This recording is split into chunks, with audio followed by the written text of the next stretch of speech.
Morning everybody, this is Andy Mack from SnapMobile back with another episode of AskSnapMobile. These are quick 2-minute daily videos to help explain the details that go into building a mobile app.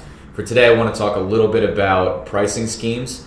As an agency who's providing work for a client, there are multiple ways that we could go about charging for our services, two of which that I want to cover today. The first is on a time and material basis. When we put together an estimate, we have a decent sense for how long it's going to take to build your mobile app, which eventually equates into cost. What we do is we look at the hours that go into building that mobile app in terms of the hours our team will put into the project. That's everything from project management to strategy to design to user experience to development to testing.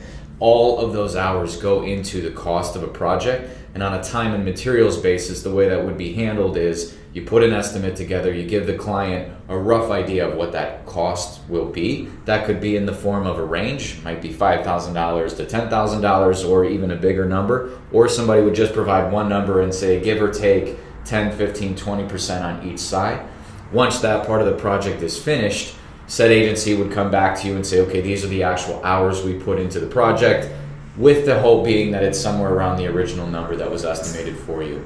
The way we like to do things here at SnapMobile is a little different. We're very much in the camp of wanting to get to a firm and a flat fee. The reason that we do that is because we're all about expectation. The last thing we want is for clients to budget a certain dollar amount for their project, for us to then exceed that. It's not a good way to build client relationships in our mind. It just doesn't work for us. So the way that we do things, and if you know anything about our company, we really want to confine that first part of the project to roughly 1 month or maybe a few weeks more.